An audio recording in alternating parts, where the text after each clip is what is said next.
né? Eu vou apresentar o tema de hoje, é o tema de um livro que a gente está lançando esse ano. Ele já passou pela revisão de português, nesse momento ele está em etapa de diagramação, já está da metade, acho que para o final da diagramação. O título do livro é Casa de Repouso, Agora Não, Adequando Sua Casa ao Envelhecimento.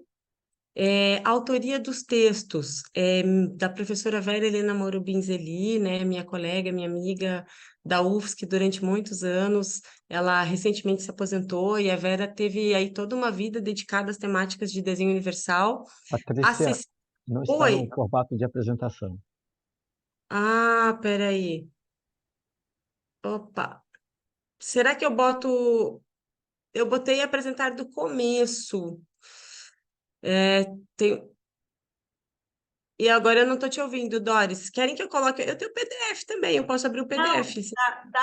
a gente está vendo a apresentação maior e os slides do lado, se você quer conseguir botar em tela cheia, mas dá para ler Tá em tela tranquilamente. cheia, só isso. Agora está na tela cheia para vocês? Não.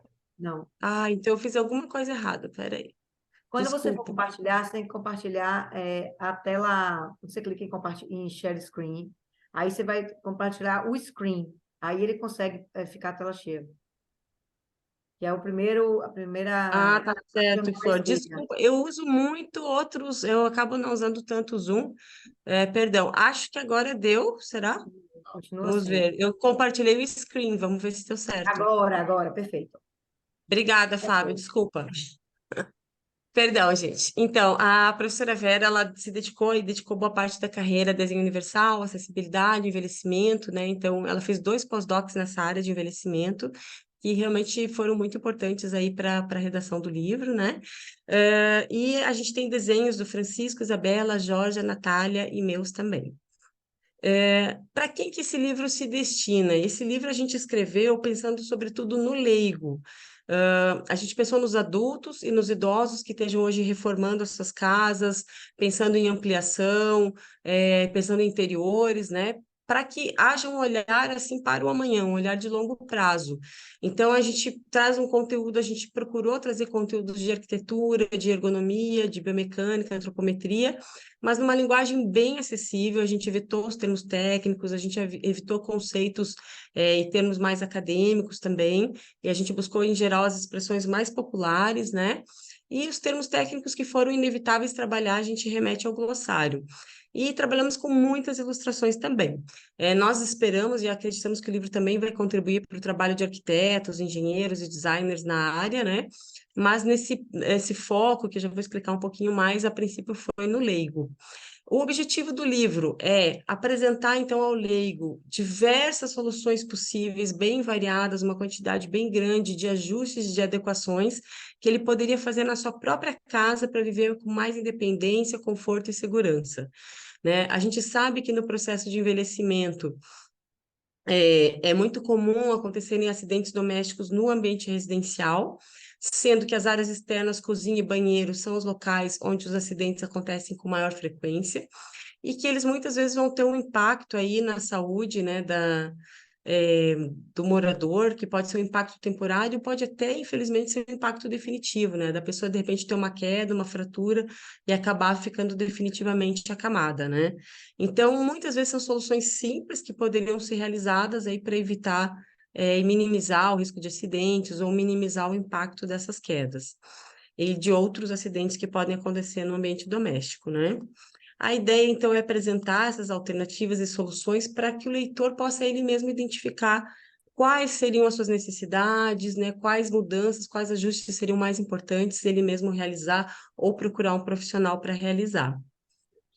Por que que a gente entende que é tão importante planejar a casa para o envelhecimento, né? A casa projetada na vida adulta, muitas vezes vai ser a casa que vai nos acompanhar por toda a vida, né? O sonho da casa própria é um sonho difícil de realizar no Brasil e também fora do Brasil, no mundo todo, né? Muitas vezes o financiamento é o financiamento da vida inteira. Então, realmente saber pensar essa casa com um olhar no amanhã. A gente sabe também que as pessoas idosas, elas passam mais tempo em casa, né? Elas tendem a ficar mais tempo em casa, em função de perdas que podem acontecendo no processo de envelhecimento, né? Claro que cada um vai envelhecer de maneiras diferentes, dependendo da genética, dos hábitos de vida, mas em geral a gente tende a ter algumas perdas que vão impactar aí nesse processo de envelhecimento. E o que talvez justifica aí, agora já entrando um pouquinho mais no título do livro, né? Vários estudos acadêmicos, vários estudos científicos apontam que permanecer em casa é mais benéfico para a pessoa do que a mudança para o ambiente institucional, né? Que o ambiente institucional tende a acelerar o declínio cognitivo e emocional do idoso, né? Da pessoa idosa. Por quê? Porque ele vai gerar uma ruptura no estilo de vida, ele tende a gerar um afastamento de familiares e amigos mais próximos, né? Você fica sujeito às regras que são regras administrativas, institucionais, rotinas institucionais, de alimentação, de lazer, enfim, nas mais variadas atividades. Então, a ideia realmente era tentar postergar com qualidade, né, a permanência no ambiente do lar. O livro, ele se organiza em 3 partes. Na primeira parte, a gente traz uma parte um pouquinho mais teórica, mas nessa linguagem acessível, tentando explicar conceitos que são importantes aí para compreender a parte 2 do livro. O primeiro texto, né, ele explica as alterações todas que vão acontecendo com o processo do envelhecimento e que vão impactar na relação com o ambiente. Não vai dar tempo de falar todas elas agora, o livro é super extenso, gente, então eu vou fazer uma apresentação, assim, só uma pincelada bem rápida do livro, né, o livro tem 150 páginas. Então, a gente vai dar só uma passadinha. Então, a gente tem 3 categorias aí de alterações, de perdas que podem acontecer no processo de envelhecimento. As alterações físicas, elas, por exemplo, a força física que a gente tem aos 20 anos de idade, a gente pode ter uma redução de até 50%, a estatura de 5%. A gente tem perdas de postura, né, que podem decorrer de doenças ou problemas ao longo da vida, perda de mobilidade, coordenação motora, precisão. E essas alterações físicas, elas impactam mais na independência. Então, por exemplo, a gente pode precisar mais da ajuda de alguém para realizar alguma atividade. A gente tem alterações que são perceptivas, né? Que estão relacionadas aos sentidos, que fazem a captação das informações do ambiente. O Gibson, a gente usou a classificação de Gibson no livro, que é 5 sentidos: orientação ou equilíbrio, visão, audição, o áptico, que é o que a gente normalmente conhece como tato, né? E paladar, olfato. O sistema de orientação é equilíbrio, então, com o envelhecimento, é mais frequente que a gente fique vulnerável à instabilidade, quedas, a gente pode ter mais dificuldade para se orientar, entre muitas outras mudanças, né? Então, por exemplo, uma pessoa que tenha labirintite, que vai sentir mais tontura, vertigem, antes atividades que ela tradicionalmente realizaria totalmente de pé, por exemplo, cozinhar, normalmente a gente cozinha em pé, né? Corta, vai na geladeira, vai na pia, vai no fogão, volta. São atividades que muitas vezes a gente faz em pé. Na adequação da casa é interessante pensar na possibilidade de fazer parte delas sentado, né? Então, prever espaços na cozinha que a pessoa também possa se sentar para realizar a atividade. Só um exemplo aí de ajuste, né? Porque essas mudanças todas a gente vai explicando na relação com o ambiente e como o ambiente poderia melhor atender, né, o morador. E aí tem mudanças de visão, audição, tato, paladar, olfato, e as mudanças que são as alterações intelectuais ou cognitivas, que estão relacionadas ao processamento da informação. Isso é como a gente compreende as informações captadas pelos sentidos e a gente atribui significado a elas, né? Elas vão afetar a memória, principalmente memória recente, mas também pode impactar na memória de longo prazo, comunicação, compreensão, planejamento de atividades, a realização das ações e tomada de decisões. Volto, né, a reforçar que cada um vai envelhecer de uma maneira diferente, algumas pessoas vão ter algumas perdas, outras vão ter outras, algumas vão ter muito poucas perdas, vão envelhecer super bem, né, outras pessoas vão sentir um pouquinho mais, depende aí da genética, dos hábitos, né? Mas no caso aí de uma perda cognitiva maior, ela provavelmente vai impactar mais na autonomia, que é a capacidade de a gente tomar as principais decisões aí da nossa vida, das nossas atividades cotidianas. Então, eu posso, por exemplo, ter uma dificuldade para tomar banho sozinho e precisar de ajuda, mas eu posso não ter minha autonomia comprometida. Eu posso tomar todas as decisões importantes da minha vida, né? Então, já num estágio avançado de demência ou de um Alzheimer, tende-se a comprometer, por exemplo, a autonomia. Então, independência e autonomia são conceitos aí que a gente trabalha um pouquinho também no livro. Para quem tem a perda intelectual, cognitiva, algumas estratégias aí, dentre muitas, que são importantes. A informação redundante, que é aquela proporcionada por mais de um meio, mais de um canal, né? Então, por exemplo, uma campainha que ao mesmo tempo é sonora e luminosa. A legibilidade do ambiente, a facilidade da gente compreender a que se destina o ambiente e cada um dos seus componentes. E aí os contrastes de cor, textura, forma ajudam bastante. A orientabilidade, a capacidade de a gente se orientar no ambiente, de a gente formar um mapa mental e se deslocar, né? E tecnologia assistiva também ajuda bastante. Aí tem um segundo texto que a gente fala das adequações da casa, né, ao envelhecimento, são adequações mais gerais.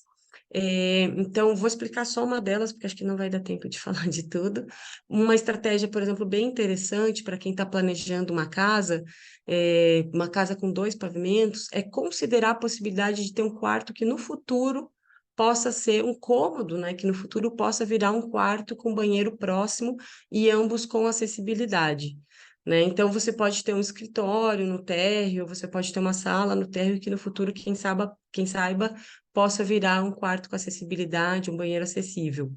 E aí, muitas outras estratégias importantes, né? E a gente tem estratégias específicas. Aí no texto a gente fala especificamente de portas e janelas, acabamentos, barras de apoio, acústica, iluminação, especificamente para as questões de envelhecimento.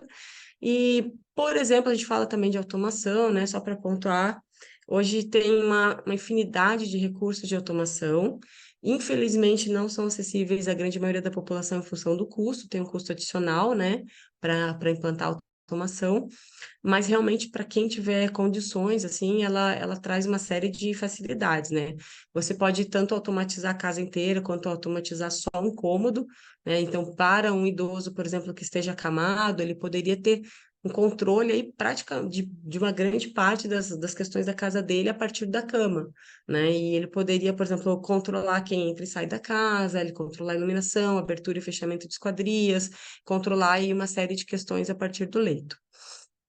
E prevenção de incêndio também é um ponto que eu pensei em pontuar um pouquinho, que a pessoa idosa ela é 2 vezes mais vulnerável à ocorrência de incêndios domésticos, né? Então, tem uma série de recursos aí que os arquitetos já conhecem bem, como sprinkler, que também vai ter um custo alto, mas também tem recursos mais acessíveis, como ter, por exemplo, relógio timer na cozinha, ou um fogão com timer, né? Uma coisa bem simples de adquirir um relógiozinho timer que alerte, assim, quando terminou de cozinhar algum alimento, por exemplo. E a gente fala de muitas outras estratégias aí que poderiam ser usadas na prevenção de incêndio também. Um terceiro texto, a gente fala especificamente do planejamento do mobiliário da casa, e aí a gente traz várias orientações para o planejamento do mobiliário, por exemplo, a questão da estabilidade e da resistência, né? Se a pessoa tiver uma queda, se ela tiver uma tontura, que ela possa, então, se apoiar no mobiliário, que ela possa se segurar e que esse mobiliário não caia sobre ela ou não cause impacto, né? E, por exemplo, cantos arredondados também ajudam em caso de queda, de desmaio, para que a pessoa não se machuque. A gente fala das ferragens, fala, por exemplo, também dos puxadores, né? Puxador em alça, em barra, facilita bastante a pega para quem tem perda de destreza manual. As torneiras e as maçanetas de porta de abrir em alavanca também facilitam bastante, dentre muitas outras orientações aí que a gente não vai conseguir esmiuçar todas elas, né? Aí a gente também comenta uma coisa que eu acho bem importante. A gente tem livros excelentes de antropometria, acredito que muitos que estejam ouvindo conhecem, como o Paneira e Zeunik, né? Que trazem as medidas aí para o planejamento de interiores. Mas no Paneira e Zeunik, por exemplo, ele é pensado para 90% da população, descartando os 5% menores e os 5% maiores, né? E se você está pensando na adequação da casa, você pode pensar especificamente aí nas medidas do público, do morador, né? Se tem um morador ou 2 moradores, se tem um usuário prioritário de um ambiente, por que não considerar as medidas desse usuário? Então, no livro, a gente traz desenhos que vão ilustrar e orientar como tirar essas principais medidas aí que vão impactar no projeto do mobiliário, e a gente explica também para que serve cada uma dessas medidas, né? Aí a gente fala muito também sobre as cadeiras, poltronas, assentos em geral. Vou pontuar só algumas questões. Então, por exemplo, o assento não pode ser alto demais nem baixo demais, porque dificulta sentar e levantar. Não pode ser profundo demais, porque também dificulta sentar e levantar, né? A gente tem que ter espaço suficiente para jogar os pés para trás, para fazer a alavancagem, né? Para se levantar, entre outros aspectos. Nas bancadas é importante para o trabalho sentado, né? Então, que a altura da bancada fique 3 a 4 centímetros abaixo do nosso cotovelo, né? Para não forçar a musculatura das costas e ombros. O espaço livre de 20 centímetros entre a bancada e o assento. A gente fala bastante também, a gente fala bastante também do trabalho no computador, né? Então, algumas questões, né? A gente usa muito, acho que a maioria das pessoas hoje em dia usa um notebook, só que o notebook ele força um pouco a nossa cervical, né? Ele acaba nos levando a uma postura errada. Então, ideal seria ter, se você está trabalhando com o notebook, uma segunda tela e usar um suporte para elevar essa tela, para que o terço superior da tela fique alinhado com o campo de visão, né? Com a linha dos olhos. Ombros relaxados, o punho e cotovelo numa postura neutra, né? A cadeira com várias regulagens, se não encosta no pé, poder ter um suporte, apoio para os pés. E aí a gente mostra também esses recursos que existem para adequar a altura da tela do monitor ou notebook. Na verdade, a gente vai mostrando todos os recursos que existem no mercado ao longo do livro, a gente vai pontuando e vai apresentando eles também. E aí a gente fala também do mobiliário para as atividades em pé, né? Só um aspecto aqui, então, a altura das bancadas para o trabalho em pé geralmente é 10 centímetros abaixo do cotovelo. A questão do rodapé para aproximação também é bem importante. E aí a gente entra na parte 2 do livro, que é o coração do livro, né? Eu acho que é a alma aí do que a gente estava planejando para esse livro. Na parte 2 do livro, a gente traz vários exemplos diferentes para cada um dos cômodos da casa. Então, a gente tem exemplos diferentes para a área externa, para o acesso da residência. A gente tem alguns exemplos para sala, vários exemplos para cozinha, vários exemplos para lavanderia, vários exemplos para quarto e muitos exemplos também para banheiros. E circulações, né? Aqui eu vou mostrar só dois e vou mostrar de forma bem resumida também, tá, pessoal? Então, por exemplo, na cozinha, é uma questão que eu acho que os arquitetos estão já acostumados a pensar, circulações amplas, né? Se a gente pensar na adequação futura para cadeira de rodas ou andador. Então, para andar linearmente pelo menos 90 centímetros, para fazer o giro de 90 graus 1,20 e o giro completo 1,5, né? Aquilo que eu comentei, né, que é ideal você poder alternar posições e você ter a possibilidade de trabalhar na posição sentada, isso seria possível, então, reservando alguns espaços livres sobre bancada, como onde tem essa cadeira, e aqui sob a pia também. Uma outra questão também que a gente destaca, a questão do fogão. O fogão a gás é o que mais oferece risco, né, dos eletrodomésticos para o idoso. Os cooktops elétricos, eles levam um tempinho aí para esfriar após desligados. Então, eles não têm o risco do gás, mas eles podem gerar queimadura por contato. E o cooktop mais seguro, né, o fogão mais seguro hoje seria o cooktop de indução magnética, porém é mais caro e também demanda panelas específicas. Aqui um outro exemplo de cozinha. Então, aqui a gente está mostrando o giro da cadeira de rodas, gavetas ou prateleiras metálicas deslizantes na área que a gente tem que fazer agachamento, né, para alcançar. Então, para facilitar tanto o alcance visual quanto físico. Aqui a gente tem um gaveteiro com rodízio que pode ser retirado para o trabalho na posição sentada. A gente tem uma porta, que é uma porta articulada no canto para facilitar o alcance a tudo que está no canto, torneira do tipo alavanca. O móvel aéreo, ele tem um sistema deslizante ou basculante que pode baixar ele para que seja possível para um cadeirante alcançar os produtos armazenados. A gente tem fogão e micro-ondas aqui numa altura de fácil alcance, uma prateleira retrátil para apoiar pratos quentes, e tem um refrigerador aqui na parte inferior, desculpa, o freezer na parte inferior, né, da geladeira, porque a gente utiliza muito mais o refrigerador no dia a dia que o freezer, então demandaria menos agachamento também. Além disso, né, assim, do lado do cooktop, espaço para apoiar panelas quentes, nos móveis como um todo, acabamentos arredondados, em caso de queda e de impacto, facilita, diminui, né, o machucado. Eu acho que era isso, eu acho que o resto já... Botões grandes nos eletrodomésticos também. Aí, passando para o quarto, eu peguei só um dos exemplos de quarto. Nesse quarto, a gente pensou em vários aspectos. Não sei se vocês vão conseguir ver nessa imagem, mas na próxima, com certeza. Ele tem um trilho suspenso no teto, com um elevador de transferência, né? Então, esse foi um quarto planejado para elevador de transferência, vai ficar mais fácil, acho que, de explicar na próxima imagem. Ele tem móveis adicionais para uma pessoa que está acamada poder realizar uma variedade maior de atividades no próprio quarto. Portas com vão livre de 90 centímetros, né, que seria o ideal para a circulação da cadeira de rodas. Pelo menos uma lateral da cama livre de 90 centímetros. O acesso fácil da cama ao banheiro, então está aqui em linha reta, né? O acesso da cama ao banheiro. Tem um local do quarto onde é possível o giro de 360 graus, então uma área livre com diâmetro de 1,5 m, e em frente aqui ao pé da cama, 1,20 m de circulação para o giro de 90 graus.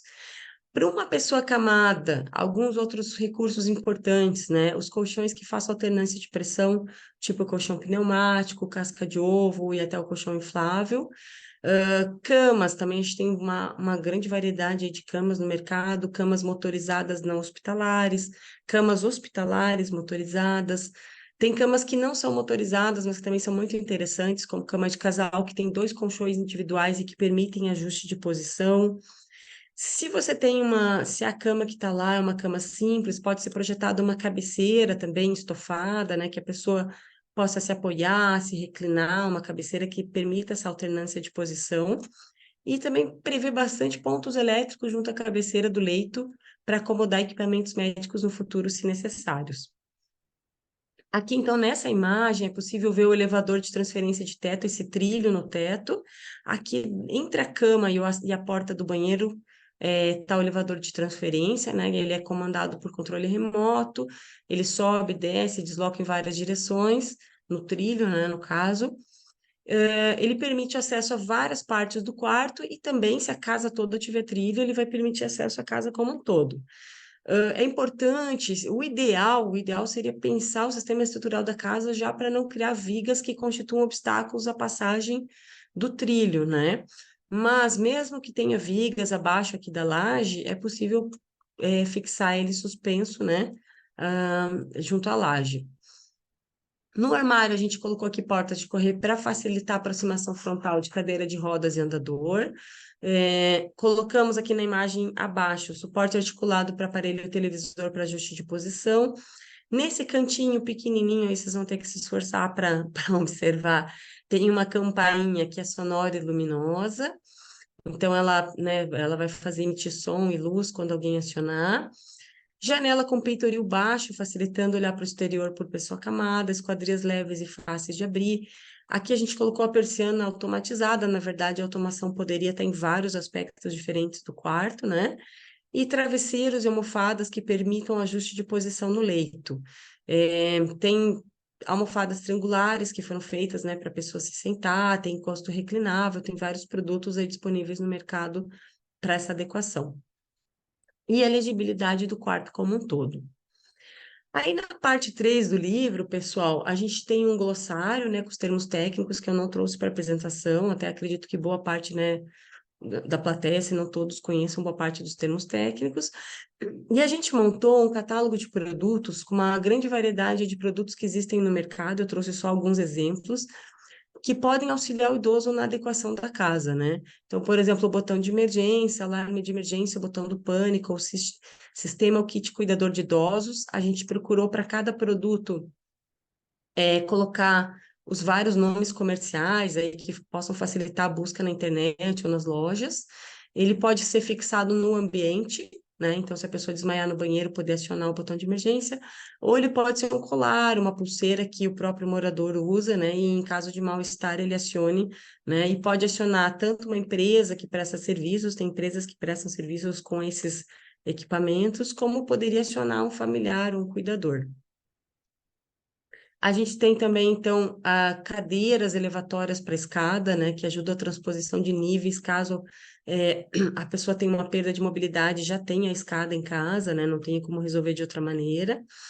Tem também para exterior, né, plataformas elevatórias, que a pessoa pode ir sentada ou em pé para fazer a transposição de níveis. O elevador, aqui uma imagem do elevador de transferência de teto. Para cada produto, a gente coloca a função, vários fabricantes para facilitar a busca na internet e os exemplos de aplicação aqui ao longo do livro. Temos alternativas, né, para o elevador de transferência de tetos, como uma plataforma para fazer a elevação e a transferência de paciente. Esses são só alguns exemplos aí desse catálogo de produtos de adequação da casa, né? Eu nem contei, mas acho que tem mais de 50 produtos ali listados, enfim, para facilitar a adequação da casa ao processo de envelhecimento. Então, para finalizar, pessoal, a gente entende que a casa é o. Deixa eu mover aqui. A casa é o nosso território primário, né? É o local que a gente personaliza, é o local que a gente controla a privacidade, né? Então, a gente controla o acesso dos outros à nossa sala de estar, o acesso às áreas mais íntimas da casa. A gente tem um controle sobre o ambiente em geral, né? Iluminação, temperatura, ruídos, enfim. É um lugar que é carregado de aconchego, de memórias, de significados. Então, a ideia do livro é realmente criar a possibilidade de uma permanência prolongada e com qualidade, e com o mínimo de risco, né, à saúde, minimizando possíveis impactos aí, perdas decorrentes do processo de envelhecimento. A gente não é avesso, obviamente, ao ambiente institucional, né? A gente sabe que tem instituições aí muito interessantes no país. Em geral, no entanto, assim, nos parece que elas não vão atender a maioria da população, né? Que a gente não tem na quantidade suficiente e que muitas são voltadas também para um público de alto padrão, né? Muitas dessas instituições de excelência. Então, uma outra questão que também pesa é que muitas vezes a decisão de ir para uma casa de repouso é uma decisão de um familiar que já não vê condições, né, do seu parente morar sozinho na casa, né? Então, a ideia é criar condições para que a pessoa possa permanecer o máximo de tempo possível aí com qualidade, com conforto e com segurança na casa. E que ela possa decidir se quer e quando quer, né, ir para uma instituição, para uma casa de repouso, para um ambiente institucional. Gente, é isso. Muito obrigada. Deixei o contato da Vera e o meu contato. Eu acho que o livro vai estar pronto logo. Espero poder encaminhar aí para o Antônio Pedro e quem sabe ele compartilhar aí com o grupo, né? Para quem tiver interesse em conhecer um pouquinho mais. Obrigada. Professora.